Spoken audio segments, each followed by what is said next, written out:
आदरणीय प्रधानाचार्य जी, सम्मानित शिक्षकगण, विद्यालय के समस्त कर्मचारीगण तथा प्यारे बच्चों, आप सभी को हमारा यथाउचित नमन, वंदन व प्यारे बच्चों को शुभाशीष।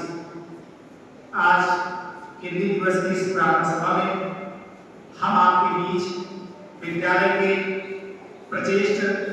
प्रचेता होने के नाते हिंदी के गौरव की याद दिलाते हैं।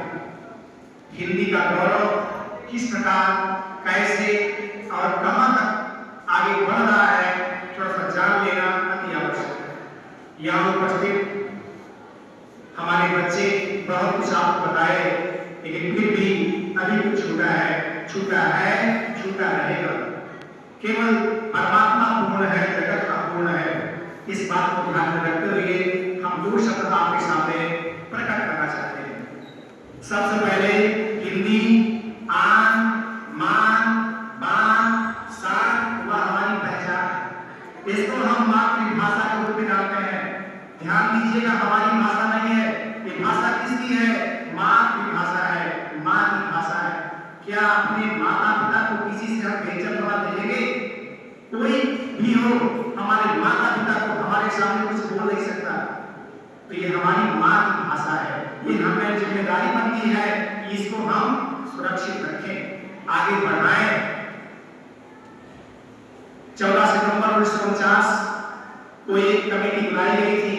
उस सभा में किसी एक ने कह दिया हमारा संविधान गूंगा है।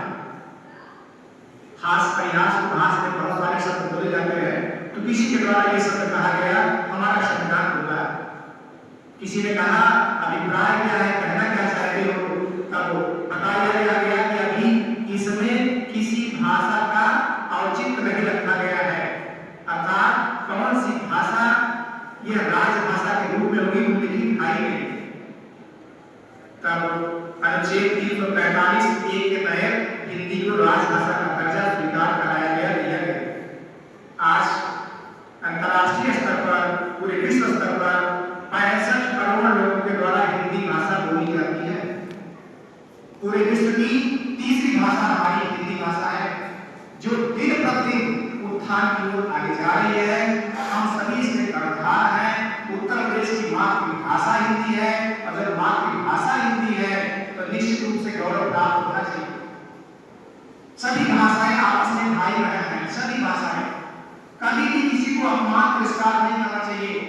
अपने को बचाने के लिए दूसरों का तिरस्कार करें, ये न्याय संगत नहीं है, ये अनुचित है, सर्वथा अनुचित। एक उदाहरण के तौर पर, बेटी जब ससुराल जाती है, विवाह उसका पति के साथ होता है, वह वहां पहुंच करके क्या किसी को तिरस्कृत करेगी? सास ससुर जेठ आदि, उसका अधिकार नहीं। प्रेम एक से है, लगाव एक से है, लेकिन तिरस्कृत करना ये उसका सिद्धांत नहीं। बहुत सारे उदाहरण साथ में भरे पड़े हुए हैं। भारतीय भविष्य का एक छोटा सा मत है, उसको आपके सामने हम रखना चाहते हैं। निज भाषा उन्नति है सब उन्नत को मूल, बिन निज भाषा ज्ञान के मिले नहीं निष्ठुर। आखिरी आप समझिए, निज भाषा उन्नति है, अपनी भाषा से ही हमारा उत्थान संभव है।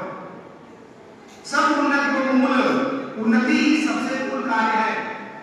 बिन निज भाषा ज्ञान के, बिना अपनी भाषा के ज्ञान के मिटे नहीं निष्ठुर।